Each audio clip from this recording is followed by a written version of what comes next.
Hallo und herzlich willkommen zu einem neuen Replay auf meinem Kanal. Ich grüße euch recht herzlich. Ich habe dieses Replay vom Loki von Yobai zugeschickt bekommen. Er ist hier in der Dreier-Divi unterwegs mit der Spielzeugkanone und dem Atlet. Sie sind am Start mit einer St. Vincent, einer DM und einer Sherman. Wir schauen uns zuerst mal die Schiffsaufstellung an. Der Gegner hat ein U-Boot, 4 DDs, einen Cruiser, ein Carrier und 5 Babys. Also für eine DM kann das ein anstrengendes Matchmaking sein. Gerade mit den Carrier, viele BBs, das macht nicht so viel Laune. Gegen DDs kann man sich mit einem Radar ganz gut wehren, aber da braucht man auch so ein bisschen das Glück, dass man sie vielleicht nur in catcht. Arms Race ist auch gerade für eine DM ein sehr starker Modus, weil man da sein Damage massiv steigern kann. Auch mit dem Perma-Heal kann man da viel machen. Gerade auch in Bezug auf Divi kann so eine Sherman gut sein, wenn man da mal Notfall-Smoke braucht und merkt, ich bin da ein bisschen in die Bredouille gefahren, dann kann man da durchaus sich wieder retten. Der gute Loki hat sich jetzt erstmal gedacht, er fährt hier an die Insel vorne hin. Kann riskant sein. Die Insel ist, wenn der Gegner dich hier gut outspottet, ziemlich unangenehm, weil du meistens gefarmt wirst, gerade mit einer DM, da wollen sie dich gut fokussen. Du hast ein bisschen Cover von der Flanke, aber das reicht manchmal nicht wirklich aus. Gut, er hat hier Support mit einer Divi, da kann man auch etwas aggressiver spielen. Lightning geht jetzt auf und wird hier gleich mit Shots unter Druck gesetzt.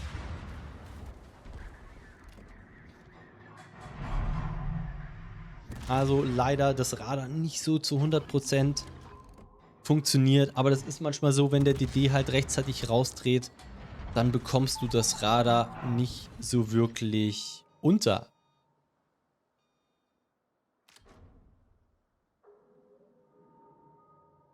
Hat es auf jeden Fall geschafft, den Heal-Buff für sein Team zu verteidigen.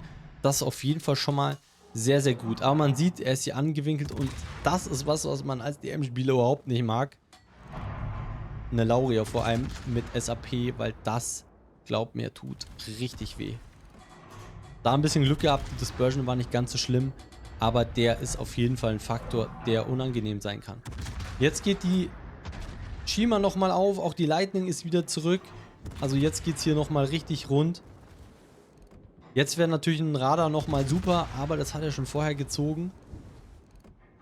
Man muss hier sagen, die Oknovoy leidet hier ganz gute Schmerzen. Dann kommt die nächste SAP-Salve von der Lauria. Äußerst unangenehm, aber er ist halt noch gut gedeckt. Solange die Lauria nicht hier mal wirklich eine Salve raushaut.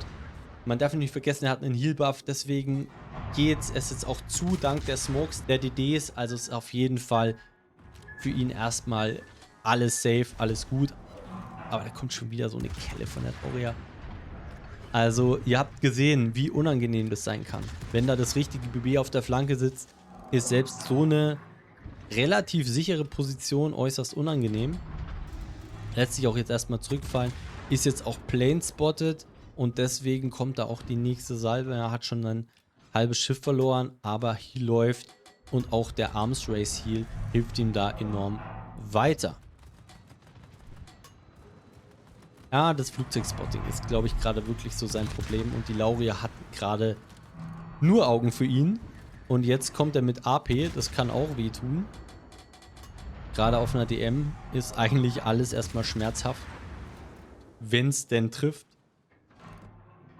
Bei der Lauria kommt es immer auf die Dispersion drauf an. Ja, da kommt auch schon der nächste Pen. Ja, das sieht für 5K, das ist einfach maximal unangenehm.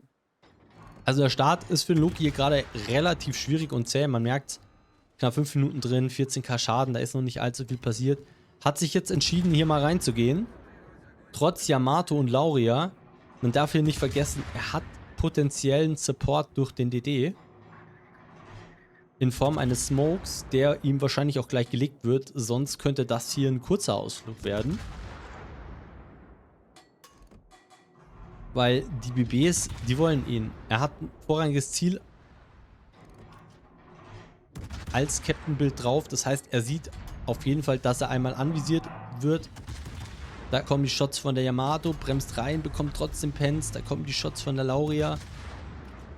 Die hitten auch. Und jetzt kommt der Nebel, der einem das Leben erstmal leichter macht. Er ist viermal anvisiert. Jetzt kommt nochmal Yamato-Shots von der Seite. Also jetzt kommen die Salven. Kriegt er die gedodged? Ja, einigermaßen. Aber er hat schon gut gelitten für den Move. Das darf man jetzt hier nicht übersehen. Also es war ein riskanter Move, kannst du nur machen, wenn du wirklich einen Smoke hast. Weil meistens kommen dann auch noch Torps in den Smoke. Hat hier auch ein bisschen Glück, dass er den Torp dodgen kann. Macht jetzt sein Hydro an, weil da kommen noch mehr Torps. Also erstmal richtiges Dodge-Fest hier, die ersten gut 5 Minuten. Hat vorher noch eine kleine Sit auf die Smolensk bekommen. Da ist die Smolensk sehr, sehr anfällig. Ist jetzt gespottet im Nebel. Das heißt, es ist was in seiner Spotting-Range. Und das ist die Lightning. Und die Lightning geht auf und Radar kommt. Und da gibt es gleich mal eine Deto. Wow. Also so viel Glück muss man dann auch erstmal haben. Das bedeutet, dass er zu ist. Reversed jetzt hier Yamato-Shots kommen. Also hier ist Spaß und Freude sehr nah zusammen. Und die Yamato kriegt hier auch mega Druck. Und die nächste Deto. Unfassbar auf die Shimakase. Also so viel Glück in einem Game. Ich glaube, ich habe noch nie es geschafft, in einem Game 2 Schiffe zu detonieren. Also das ist schon eine Leistung. Deswegen, liebe Leute, Deto-Flagge nicht vergessen. Also das passiert immer dann, wenn man damit am wenigsten rechnet. Und sein Vorteil ist, er sitzt jetzt gemütlich im Ami-Smoke und kann hier die Yamato farmen. Wie sehr sich so ein Match wandeln kann. Innerhalb von knapp einer Minute einfach 2 DDs rausgenommen, einen Deathstrike bekommen. Und jetzt kann er eine Yamato farmen und hat jetzt schon seine 100k voll gemacht. Also in einer Minute 100k ist schon gemütlich. Oder in knapp 2 Minuten 100k sind schon gemütlich. Muss jetzt hier ein bisschen aufpassen. Die Yamato ist noch wirklich eine Gefahr für ihn. Der kann ihn one-shotten. Deswegen schießt er jetzt auch nicht. Lässt das erstmal alles hier auf sich beruhen. Und hofft, dass die Smolensk hier nochmal einen Breitseitenfehler macht. Was er scheinbar macht. Ist jetzt aber gleich 3-mal anvisiert. Kriegt nochmal eine Sit auf die Smolensk und muss jetzt vorfahren. Ich würde sagen, da kriegt das Leggy-Modul rein.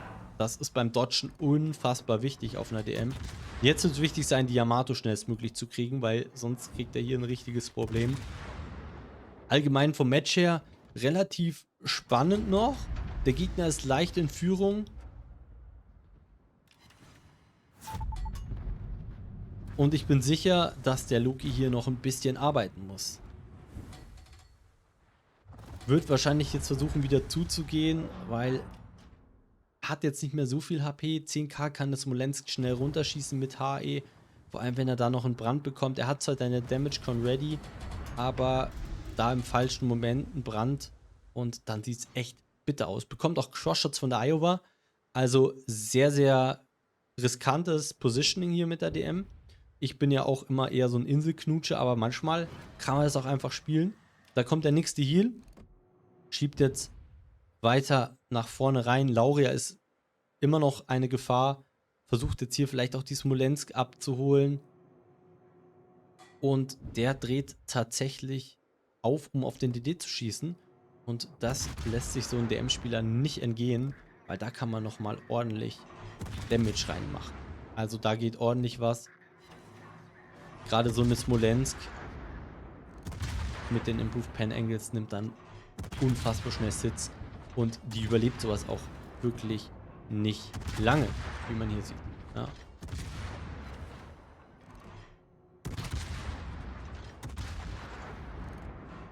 Aber hier hat er so ein bisschen dasselbe Problem, was ich auch habe. Dass manchmal das Aiming halt nicht so connected, wie man es gerne hätte. Da kommen halt dann nicht die 3, 4 Sits, sondern halt nur eine. Aber da pickt er noch so ein bisschen die Blind Shots. Aber die connecten leider nicht. Entschließt sich jetzt hintenrum an der Insel zu beachen, um da erstmal safe zu sein. Und ich denke, er wird die Smolensk jetzt drin haben. Im Radar. Ah, doch leider nicht ganz. Aber diese Lauria, Die ist so unfassbar gefährlich. Da muss er jetzt schauen, dass er den so schnell wie möglich rauskriegt. Da kriegt er erstmal einen Brand. Das ist sehr, sehr gut. Und jetzt wird gleich auf AP gewechselt, um hier richtig schön Damage machen zu können. Ja, das Wichtige ist auch, er braucht den Kill, um dann zuzugehen gegen die Smolly, die jetzt vorfährt. Aber wenn das nicht riskant war, ich glaube, das kann der Loki hier punishen. Gerade 1, 2 Sits und dann ist die Sache erledigt. Da ist die erste Sit. Bekommt er noch die nächste Sit? Nee, aber er bekommt ein paar Fullpens und killt damit die Smolensk, die es ihm hier doch relativ leicht macht. Und da kriegt er den Doppelschlag mit der Lauria im Paket. Sehr, sehr geil. Ja, also so muss ein Spiel einfach laufen, um richtig Spaß zu haben. Also, nach gut 12 Minuten haben wir jetzt einen vernichtenden Schlag. Wir haben Großkaliber, wir haben einen Doppelschlag. Wir haben schon 4 Kills. Das heißt, der Kraken ist in Reichweite. Der Gegner hat noch 4 Schiffe. Sieht aktuell sehr stabil nach einem Win aus. Wobei man ein bisschen aufpassen muss. Der Gegner hat das Cap in der Mitte. Das kann noch etwas spannender werden. Wird aber jetzt von der Sherman hier geblockt. Was auf jeden Fall erstmal nice ist, weil das den Countdown erstmal unterbricht.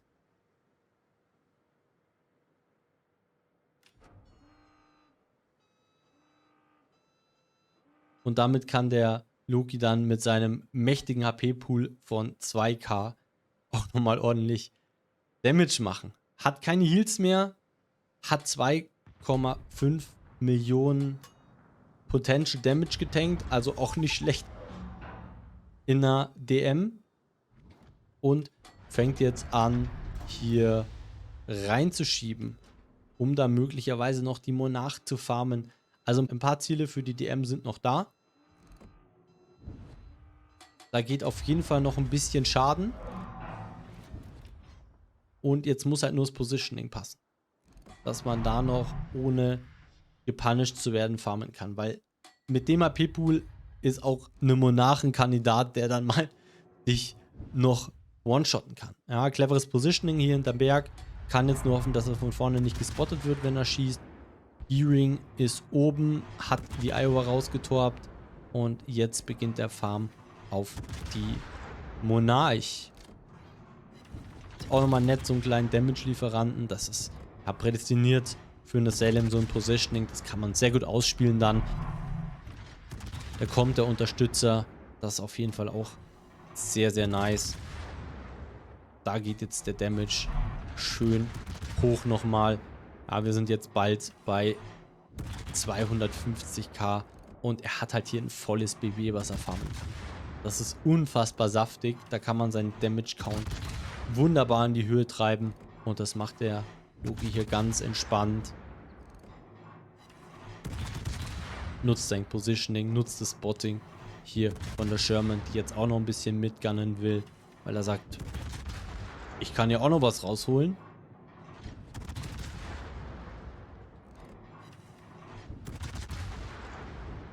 Ah, jetzt ist es schon so, dass die Monarch ein bisschen zu nah dran ist. Jetzt kommt er nicht mehr über den Berg drüber.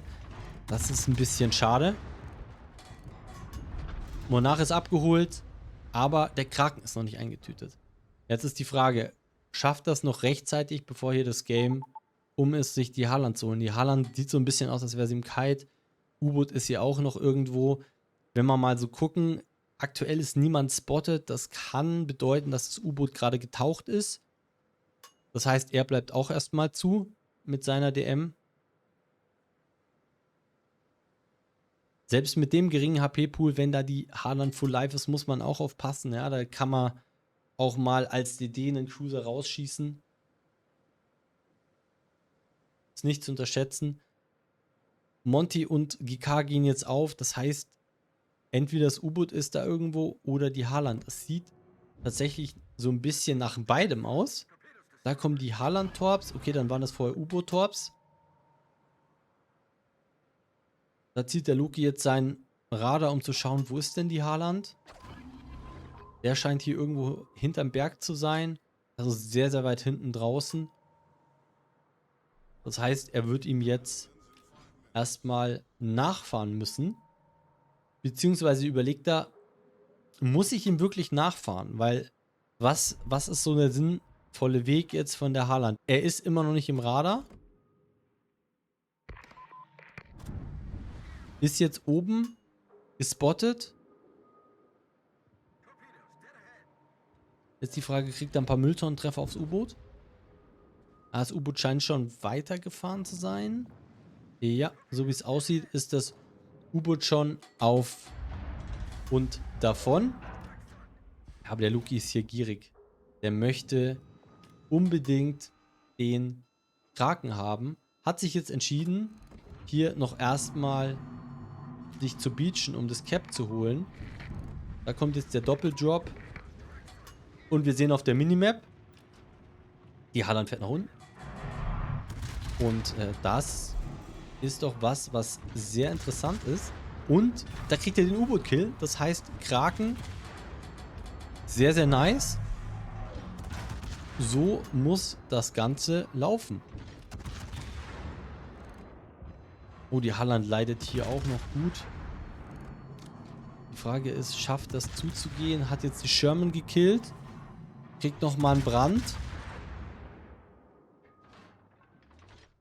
Und ja, der Luki hat sich jetzt entschieden, wir reversen jetzt wieder zurück. Und schauen vielleicht, dass wir die Haaland unten abfangen können. Beziehungsweise erstmal das Cap fertig cappen. Weil das Game hier ist close. Wenn ihr euch den HP-Pool anschaut. Ja, der GK ist zwar relativ full life, aber wenn da gute Haaland-Torps kommen, die DM vom Loki ist hier doch relativ low. Na, da reicht mal ein Haaland-Torpedo. Also es ist hier noch Spannung drin. Auf jeden Fall. Klar, wenn der Loki ihn hier clever catcht, dann könnte es nochmal spannend werden. Aber mit dem Cap wird jetzt Druck aufgebaut, dass der DD jetzt drauf muss. Weil jetzt ticken die Punkte relativ schnell. Und da sind sie in 2 Minuten auf jeden Fall über die 500 Punkte drüber. Das heißt, die Haaland muss jetzt für einen Move gehen. Und das weiß auch der Loki und versucht sie jetzt hier in Inseldeckungsschatten zu holen und währenddessen sich noch den einen oder anderen Buff auch einzuverleiben. Solange hier noch zu ist, ist erstmal alles gut. Wir sehen, der GK ist, glaube ich, aktuell auch noch zu. Jetzt ist Luki offen. Jetzt muss er aufpassen. Jetzt können demnächst die Torps kommen. Es kommt jetzt darauf an, wie nah die Haaland dran ist. Fängt jetzt auch an, sich da zu winkeln. Falls die Torps kommen, kriegt er mit dem Buff. Und sie sind auf jeden Fall jetzt punktetechnisch sehr weit vorne. Also es wird jetzt sehr schwer für die Haaland, da was zu holen. Er ist jetzt zu. Schießt jetzt aber und geht deswegen auf. Jetzt weiß der Loki selbstverständlich, wo er ist. Hat noch sein letztes Hydro und wird jetzt versuchen, auf die Haaland draufzufahren. Was man nicht vergessen darf, die Haaland ist jetzt nicht so ein schneller DD. Das heißt, er kommt nicht so ohne weiteres weg. Wenn er zum Beispiel auch keinen Speedboost mehr hat, dann könnte das sehr, sehr schwer sein. Jetzt nochmal ein Radar wäre sehr, sehr entspannt. Solange Loki hier im Deckungsschatten von der Insel ist, ist er unspotted und das heißt auch, der DD ist nicht rausgefahren. Ist jetzt spotted. Und jetzt ist die Frage, geht die Haaland hier nochmal auf? Kann er sich noch einen Kill abholen in den letzten 40 Sekunden?